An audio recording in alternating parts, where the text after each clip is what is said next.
Estamos de volta no ponto crítico da sua Rádio Cruz Alta, 9 horas e 39 minutos, 18 graus e meio a temperatura. Deixa eu dar uma atualizada aqui em algumas informações. A Coreia do Sul reabriu as escolas com rigorosas medidas sanitárias, mas as aulas por lá estão acontecendo. Olha, estão utilizando até proteções nas classes, né? A criança chega, continua com a máscara, mas tem a proteção da classe.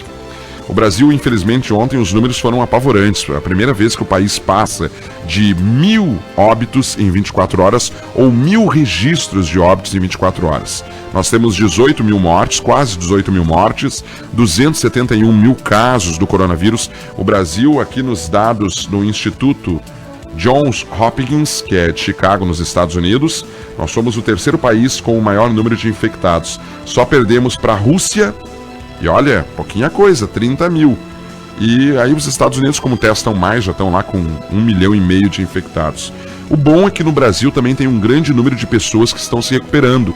São 100 mil pessoas que já venceram o coronavírus, guerreiros que venceram o coronavírus. Além do problema sanitário, além do problema financeiro, a loucura política que o país passa, a nossa mente passa por um transtorno no choque da realidade e das coisas que estão acontecendo. Por isso, nós estamos trazendo no programa Ponto Crítico de hoje, no Ponto Crítico Entrevista, a psicóloga Josileine Garcia, conhecida aqui em Cruz Alta. Já não é de hoje que eu tenho uma vontade imensa de conversar com ela e bater um papo sobre saúde mental. E a gente vai conversar no Ponto Crítico de hoje sobre os efeitos da pandemia, a ansiedade, o medo e como lidar melhor com esse momento. Josileine, bom dia, seja bem-vindo ao Ponto Crítico. Bom dia, Paulinho, é um prazer estar aqui, né? E como eu te disse, estou sempre à disposição. Que bom, porque nós estamos todo mundo precisando de tratamento mental agora, né? Precisamos de afirmações positivas para que a gente possa enfrentar essa pandemia de uma forma mais positiva, de uma forma mais tranquila. Existem algumas dicas em que a gente possa viver melhor num período tão difícil e tão particular como está sendo a pandemia? Existe sim, Paulinho. Inclusive eu trouxe aqui uma listinha de estratégias, né, para os nossos ouvintes, para que eles consigam enfrentar de uma forma mais tranquila toda essa situação, né? A gente sabe que é um momento difícil porque nós fomos pegos de surpresa, bem dizer, né? Porque a gente saiu um dia do trabalho, no outro dia a gente já não pôde mais voltar. Exatamente. E a insegurança, o medo, isso aí acaba afetando bastante, né, a parte emocional. Eu te digo que da minha parte particular, eu sempre fui um cara muito programado, enfim, até pela profissão e pelas atividades que eu faço no dia a dia, eu cumpro muito algumas normas de organização e tal.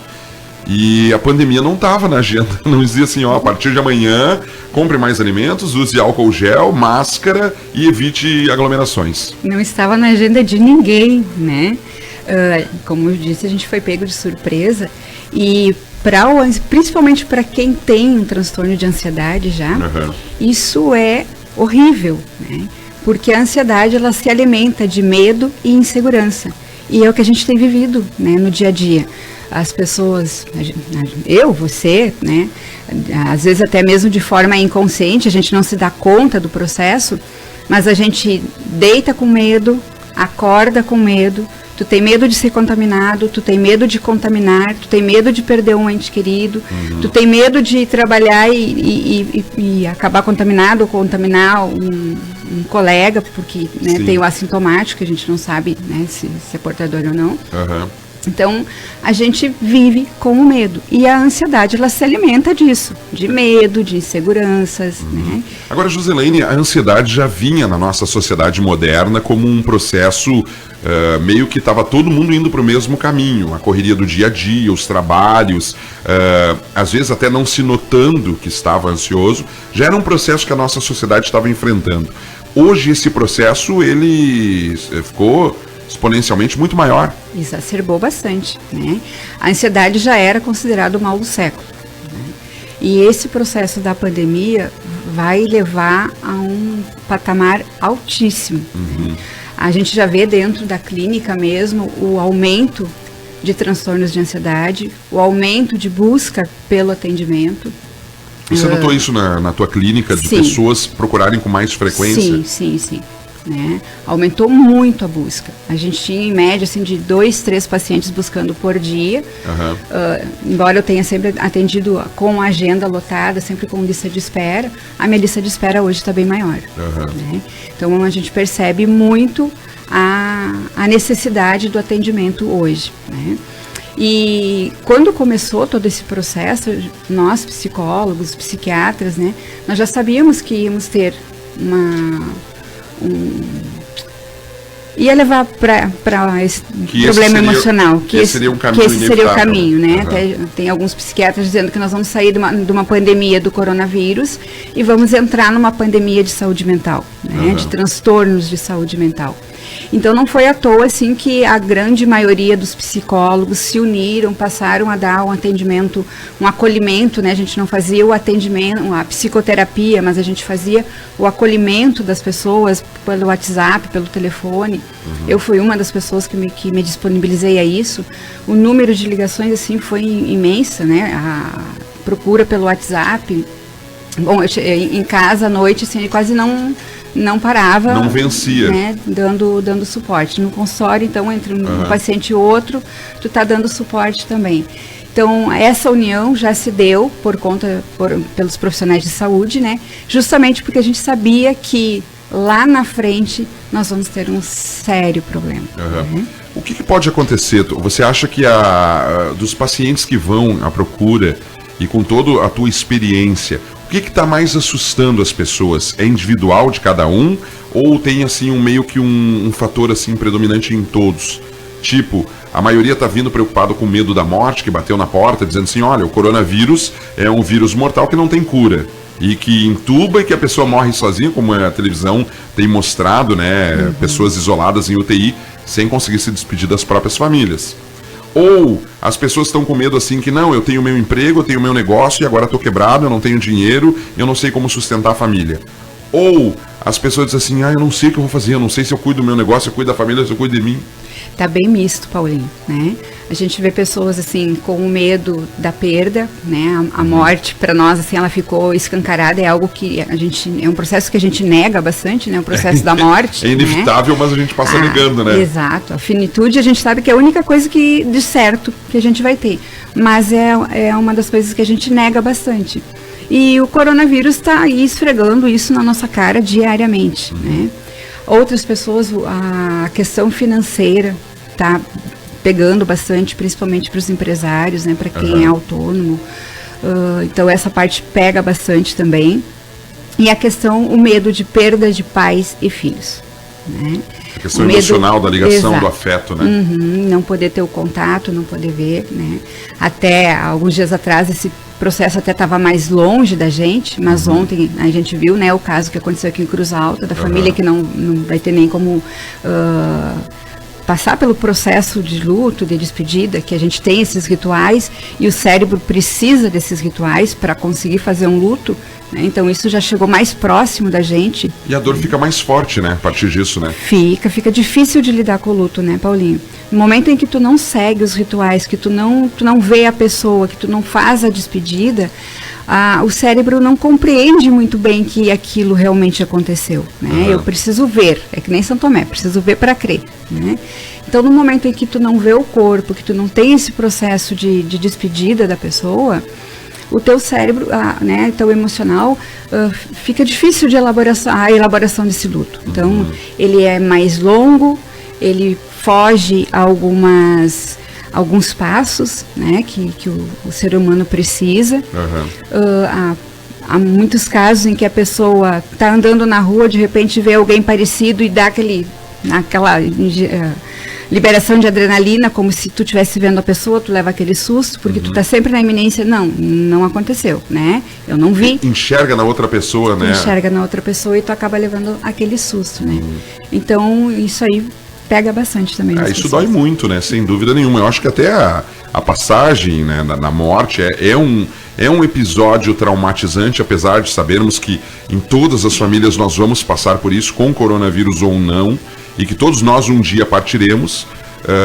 as pessoas não lidam bem com a morte. Nunca lidaram bem, sempre colocaram como o último assunto a ser tocado. Tanto é que em qualquer discussão se fala sobre política, se fala sobre futebol, se fala sobre o BBB, se fala sobre o ritmo da música do momento, a mudança do tempo, a crise econômica, a escolha partidária, mas não se toca na morte, né? Não se fala de morte, né? E hoje é o que a gente tá vendo muito, né? É só o que se fala. Uhum. Agora, Joselene, o fato das emissoras de televisão mostrarem esses placares de quantos morreram e tal, isso aí não aumenta a tensão e a ansiedade? Ou não mostrar também não é uma forma de fugir da realidade?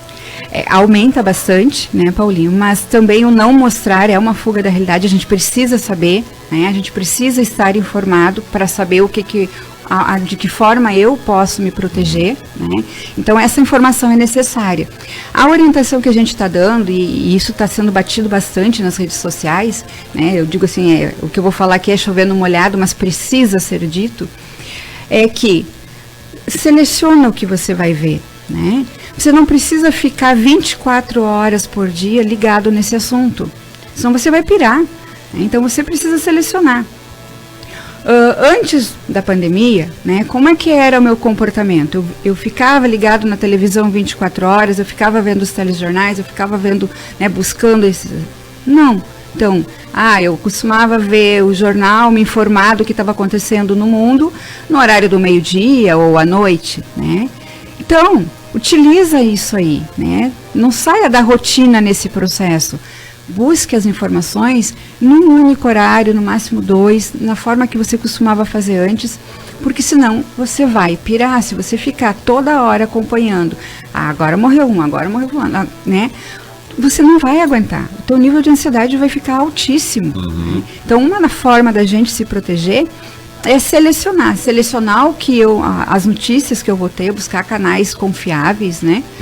E buscar somente em determinados horários. Mas a mídia, né, vocês da área do jornalismo, isso precisa ser informado, a população precisa saber, porque para o ansioso também é importante ele estar informado. Sim, né? Isso eu tenho notado muito. A não informação gera muito mal-estar, né? Se ele abre um site de notícias hoje e não tem nada sobre a pandemia, aí ele fica mais louco ainda. Exato. Né? Isso a gente vê muito assim, né? Eu acompanho vários municípios, eu tenho pacientes de vários municípios, né?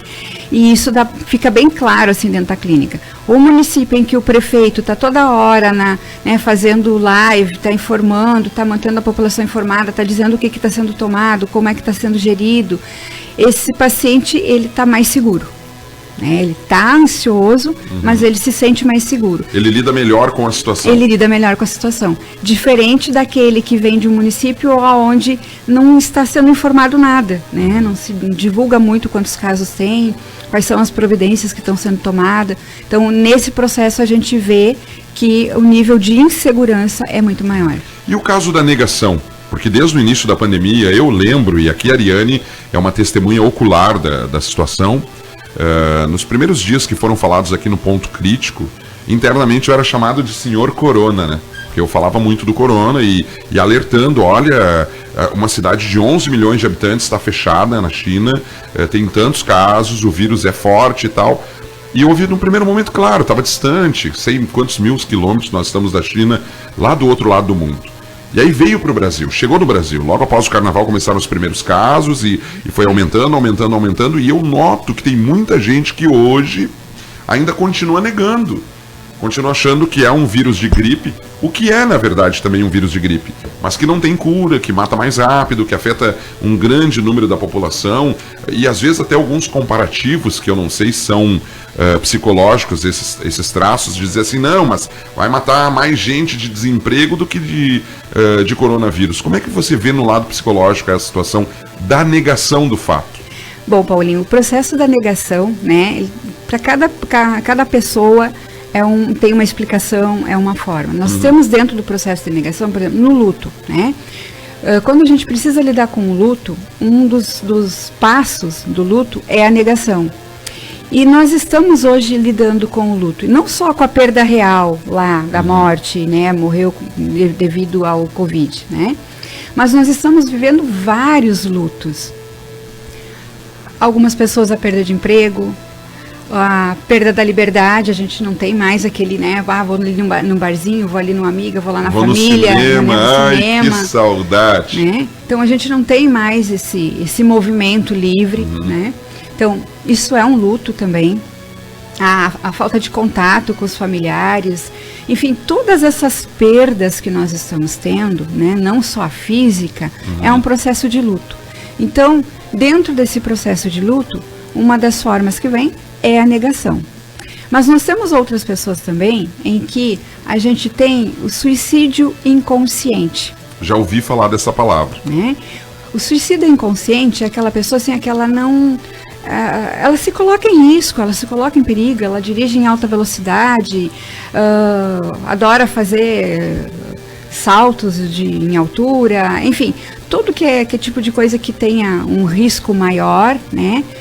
Pode ter ali um traço desse suicídio inconsciente. Suicídio inconsciente. Uma pessoa que não está mais dando bola para a sua vida, seria isso?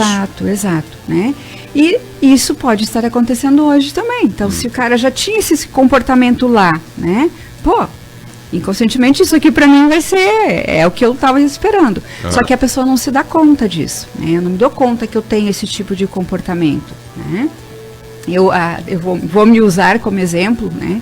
Eu fiz muitos anos de terapia, psicólogo também precisa de terapia. E como, né? E antes mesmo de ser psicóloga, né? Então tenho mais de 10 anos em que eu faço análise. E nesses processos, eu me dei conta que na minha infância eu tinha ideação suicida inconsciente, né?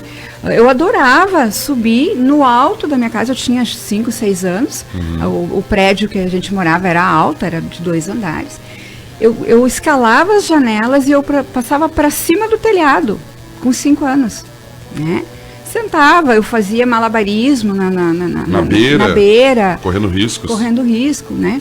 Depois, em terapia, né, eu fui descobrindo, isso antes mesmo de ser psicóloga, eu fui descobrindo que isso era um comportamento suicida, inconsciente, mas eu me colocava em risco. Tinha uma briga lá na escola, os colegas estavam brigando, eu era aquela que ia entrar no meio da briga, eu ia apartar. Exato, né? Também aí muitas vezes pode ter um suicídio inconsciente, né? Agora, por exemplo, uma pessoa que gosta, por exemplo, de bungee jump, a emoção de se atirar, voar ali, é uma coisa, né? Agora, a pessoa que a cada vez que vai para aquele bungee jump, a sua vida não tá legal e tal, e ela faz sem prazer, de repente pode ter, né, um traço, né? Pode. Eu posso fazer por prazer, por gostar realmente daquilo ali, né, da adrenalina. Da adrenalina, principalmente. Mas eu posso ter algo, né, no meu... Porque a gente costuma guardar os monstrinhos, a gente não olha para eles, né? A gente enfia tudo dentro da caixinha lá e deixa fechadinho, né? Os meus vêm sempre. Sabe aquele filme onde estão os monstros? Os meus estão toda hora juntos, assim, batendo na porta toda hora. Exato. Que eu acho que é até melhor tu conviver dessa forma. Precisa olhar para mim, né? Eu só vou deixar o meu monstrinho domesticado, né, se eu olhar para ele. Se eu não olhar para ele, se eu não enfrentar os meus problemas, ele vai ficar gigante. Né? Se eu for colocando para baixo do tapete, isso vai acumular. Então eu preciso olhar para os meus monstrinhos. E tem as pessoas que não conseguem olhar. E né, agora fazendo um link aqui, é um dos grandes problemas da pandemia, do isolamento principalmente, é exatamente isso. Como nós paramos, né? Nós deixamos de sublimar, porque nós temos essa capacidade, a gente gosta muito de sublimar. Eu tenho um problema, em vez de eu resolver o meu problema, olhar para ele, eu vou pro barzinho, eu vou beber, eu vou fazer uma corrida, eu vou fazer uma caminhada, eu vou assistir um filme, então eu fujo do meu problema. Eu sempre uso, e pode ser que eu esteja errado, bem, é uma opinião de leigo, né? Eu não sou um profissional da área, mas eu digo sempre as pessoas que maratonam séries, uma atrás da outra, inconscientemente querendo mais e mais, eu sempre digo assim, mas tu não acabou de olhar um episódio de 50 minutos da série, ou de 25 minutos, deu tempo de tu maturar, entender o que cada personagem quis e tal, e já vai entrar no outro direto. E eu vejo assim, não, essa pessoa está fugindo de alguma coisa, ou pode ser do tédio, do fato da ansiedade de estar sozinha, né, e não ter uma outra pessoa fazer, mas eu não consigo entender como normalidade. Tudo aquilo que vai para um extremo, em que entra um exagero, né, no caso das maratonas de série, pode estar ali um processo compulsivo, também. Que a compulsão não é só pela comida, não é só pela compra, só pela olhar bebida. Um filme atrás do outro, né? Tudo bem, é bom, é maravilhoso. Tipo assim, quando abrir o cinema, você tem quase certeza que eu vou fazer isso. Mas eu acho também que tem um outro lado de compulsão mesmo também. Exato, né? Então é bom parar e olhar assim, ó, do que eu tô fugindo, né? O que eu não tô querendo ver. E esse isolamento tá fazendo com que muitas vezes a gente tenha que parar e olhar para o nosso monstro. E isso não é legal. Essa convivência consigo mesmo que traz todas essas dificuldades, porque quem mora sozinho, que já tem uma vida de solteiro e tal, convive muito bem, sabe? Como viver sozinho. Nem sempre. Às vezes não, é verdade. Tem gente que não consegue, cria subterfúgios, né? Não adianta, por exemplo, a pessoa dizer que vive bem, chega em casa e passa o final de semana olhando série e trancar dentro de casa. Isso não é vida, né? Ou bebendo, ou não consegue ficar... Moro sozinho, mas eu só entro dentro de casa para dormir. Exatamente, não tem aquela... Num barzinho com os amigos, eu tô sempre em fuga de mim mesmo. Né? Esse é um problema, né? Será que a gente ainda continua fugindo muito, mesmo com a obrigatoriedade de ficar mais em casa e olhar para si mesmo, para as pessoas que estão próximas, a gente continua fugindo igual? Continua, né?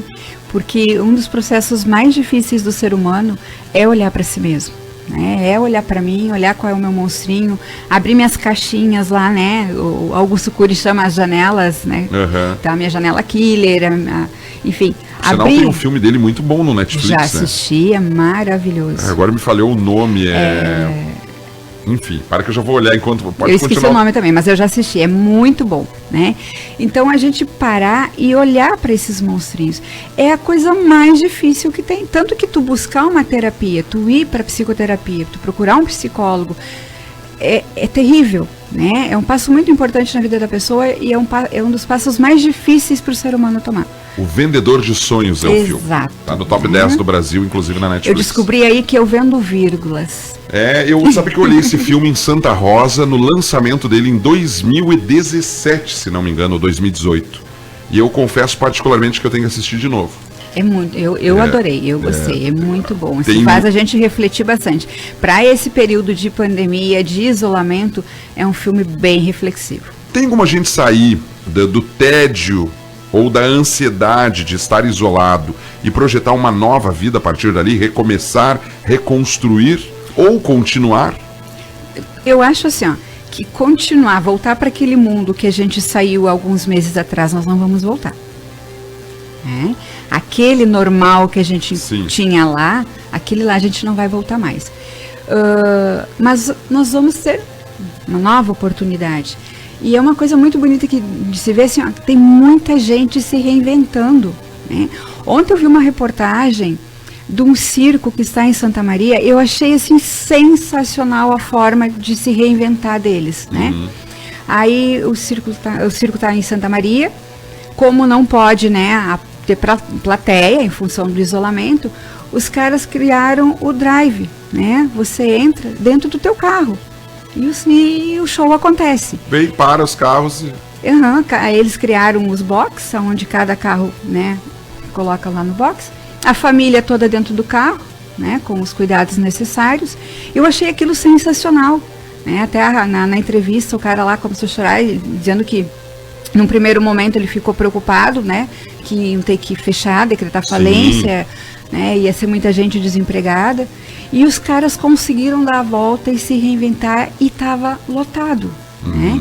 Eu achei aquilo sensacional. Então, o ser humano tem essa capacidade, né? Claro que depende muito da capacidade de resiliência de cada um, né? Então, enquanto um vai lá, vai se reinventar, o outro não vai conseguir tão fácil, ele vai precisar buscar uma terapia, buscar uma ajuda, né? Mas o ser humano, ele se reinventa muito. Ou seja, nós vamos de qualquer forma, uns aos trancos e barrancos, o outro meio puxado pelos outros, mas a gente vai seguir adiante. A gente vai seguir, né? E aquele que tiver maior dificuldade, porque nós vamos ter aí os processos depressivos, né? E a gente sabe que o processo depressivo faz com que a pessoa não consiga seguir adiante, né? Ela paralisa, ela fica sem energia, sem motivação, nada vai dar certo, né? A negatividade fica muito intensa. Então, nós vamos ter esses casos, nós vamos ter muitos casos de suicídio. Que é lamentável, né? Já está, infelizmente, tendo, né? A gente já está tendo, né? Então, são situações que a gente vai ver, mas eu acredito que na maioria, né, nós vamos ter esse reinventar-se. Bem, a ansiedade está muito ligada diretamente com a depressão, né? Existem gatilhos que levam. Quando a pessoa... normalmente o ansioso não sabe que é ansioso. E às vezes ele sabe, mas não toma atitude nenhuma para mudar. E o depressivo também. Só que às vezes o depressivo está já num processo de depressão e não consegue enxergar que está num processo. Existem algumas dicas válidas para que a pessoa tome conta, olha, para isso aí, não está normal. Sim, um dos pontos principais, assim, para a gente prestar atenção no processo depressivo, perceber que eu estou depressiva, é prestar atenção assim, ó, coisas que você gostava de fazer, né? Claro que hoje a gente está limitado em muitas coisas, mas tinha coisas que eu gostava de fazer dentro de casa e hoje eu não sinto mais prazer, né? A vida vai perdendo o prazer. Eu não tenho energia, eu só quero ficar deitado, só quero ficar dormindo. Conversar com a família que era prazeroso já não é mais, já me irrita. Então, aquela perda do prazer, né?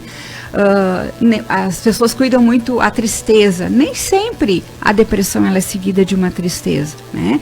A gente vê muitos casos aí de suicídios em que a última postagem do cara foi lá sorrindo, dando uma festa, ou o cara era...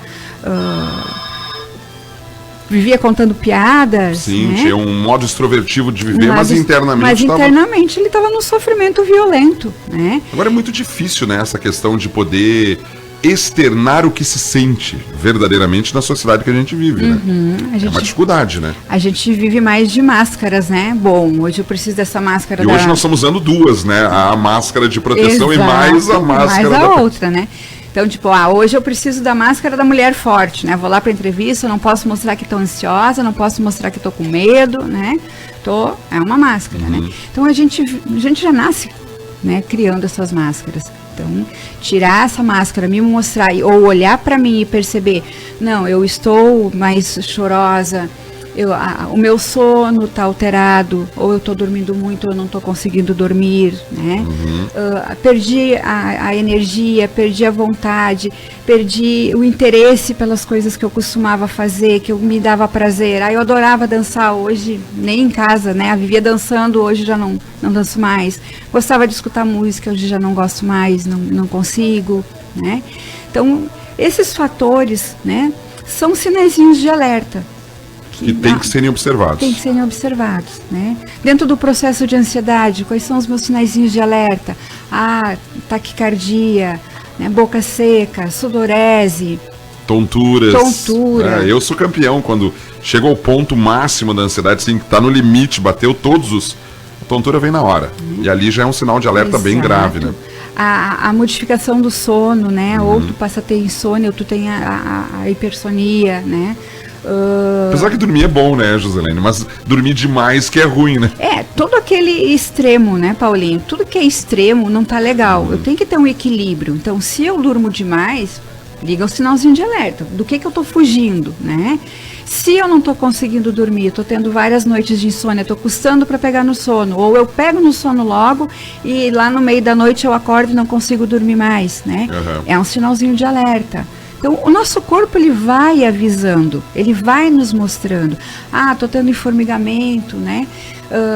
A respiração está mais ofegante, está mais ansiosa, estou tendo falta de ar. Nem sempre a falta de ar vai ser por conta do Covid. Sim, né? Pode ter outras circunstâncias. Pode ser um processo ansioso. Claro. Então, é olhar para o teu corpo. O teu corpo fala, ele vai te dando as dicas. É que nem a dor. Se eu sentir dor, é porque tem algo esquisito comigo. Eu vou buscar um médico para ver o que é.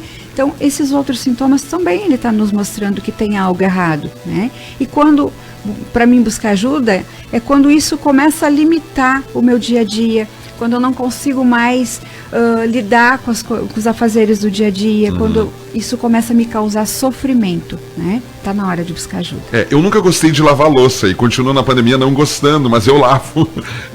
Tem tarefas que a gente tem que fazer igual. Sim. E de repente essa conexão, e eu brinco aqui com o fato de lavar louça, eu lavo diariamente e tal, mas o fato da gente ter que se conectar mais consigo mesmo, eu acho que deve ser uma das grandes dicas desse momento, né? Porque a gente fica muito conectado no WhatsApp, no Face, no Instagram e postando fotos e, claro, é muito legal, muito bacana também, é uma ótima interação, mas a conexão consigo mesmo, essa tá falhando um horror. Exato, né? E essa pandemia, esse isolamento, ele veio, eu acho que é o lado bom até do processo, né? Tá obrigando a gente a se olhar, né? Olhar para mim, olhar para a família que eu tinha do lado, porque a gente estava numa correria também, né? A vida estava no corre-corre e a gente a vida nós já estávamos numa pandemia, né, Joselene? Sim. A pandemia já vinha, né?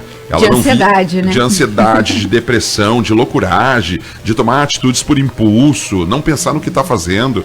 Olha, tem gente que, infelizmente, não sabe o que comeu ontem. Exato. Né? Não presta atenção no que está acontecendo ao seu lado. Não, tem pessoas assim que não sabem mais o que ela gosta, né? Isso é muito comum a gente ver na clínica. Às vezes a pessoa chega lá e eu pergunto assim, você lembra do que você gosta de comer?